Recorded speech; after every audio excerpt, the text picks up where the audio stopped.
অস্বাস্থ্যকর যেসব খাবার শরীরের ব্যাপক ক্ষতি করে, যেমন কোল্ড ড্রিঙ্কস, ফাস্টফুড, চিনি জাতীয় খাবার, এগুলো খাওয়া ইসলামী দৃষ্টিতে কেমন?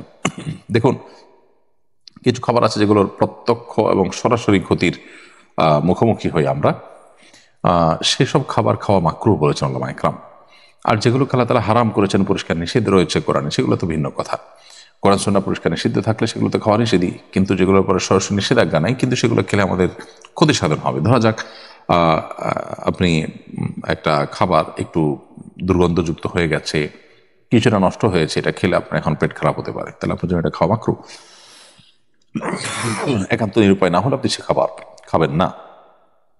তো এভাবেই যে সমস্ত খাবার আপনাদেরকে ক্ষতি করবে সে সমস্ত খাবার খাওয়া আমাদের জন্য নিষিদ্ধ। তবে যেগুলোর ক্ষতিটা একেবারে তাৎক্ষণিক বা প্রত্যক্ষভাবে নয়, বরং পরোক্ষভাবে মানে ধীরে ধীরে ক্ষতি সাধন করে, সে সমস্ত খাবারের মধ্যে ভালো মন্দ যদি দুই দিকই থাকে, তাহলে সেক্ষেত্রে সে সমস্ত খাবার খাওয়া জায়েজ হলো, সেগুলো অ্যাভয়েড করা উত্তম। কারণ আমাদেরকে শারীরিক সুস্থ থাকার জন্য যথেষ্ট সচেতন থাকতে ইসলাম নির্দেশ করেছে। নবী সাল্লাল্লাহু আলাইহি ওয়াসাল্লাম বলেছেন, আল মুমিনুল কবিয়্যু আহাব্বু ইলাল্লাহি মিনাল মুমিনিদ দাঈফ, যে ইমানদার শক্তিশালী, সেই ইমানদার দুর্বল ইমানদারের চেয়ে আল্লাহর কাছে বেশি প্রিয়। তার মানে যদি কেউ তার অলসতা, অবহেলা, তার লাইফস্টাইলের ত্রুটির কারণে দুর্বল হয়, তার কাছ থেকেও তার চাইতে আল্লাহর কাছে বেশি প্রিয় হলো যারা এইভাবে কোনো দুর্বলতার সুযোগ দেননি, অর্থাৎ নিজেদেরকে শক্তি সব এবং সমর্থবান রেখেছেন, শক্ত এবং সমর্থবান রেখেছেন।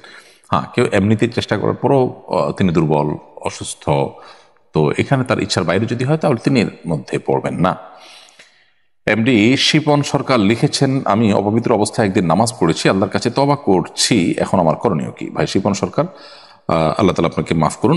অপবিত্র অবস্থায় নামাজ পড়ার কারণে আপনি গুনাহগার হয়েছেন এবং আল্লাহর কাছে তওবা করলে আশা করে যে আল্লাহ তাআলা আপনার সেই ভুল মাফ করবেন, সে নামাজ আপনাকে আবার পড়তে হবে। ওমর ফারুক লিখেছেন, আমি ইচ্ছা করে নামাজ ছেড়ে দিচ্ছি, দয়া করে এমন ছোট একটা আমল বলুন যাতে আমি নামাজের পর দৃঢ় থাকি। ভাই ওমর ফারুক, আপনার যে কাজটি করতে হবে তা হলো নামাজি এবং দিনদার মানুষ, বন্ধুবান্ধব যারা আছে তাদের মধ্যে আপনাকে থাকার চেষ্টা করতে হবে। যে পরিবেশে সবাই নামাজ পড়ে না বা অনেকেই নামাজ পড়ে না, ফাসিক টাইপের মানুষ, সেই পরিবেশ থেকে আপনাকে সরে আসতে হবে। আর শয়তানের যে ফাঁদগুলো আছে সেগুলো থেকে আপনাকে সরতে হবে। শয়তান সম্পর্কে আল্লাহ পুরো কোরআনে আমাদেরকে সতর্ক করেছেন। আমাদের মনোজগতে প্রভাব সৃষ্টি করবার সক্ষমতা তার রয়েছে।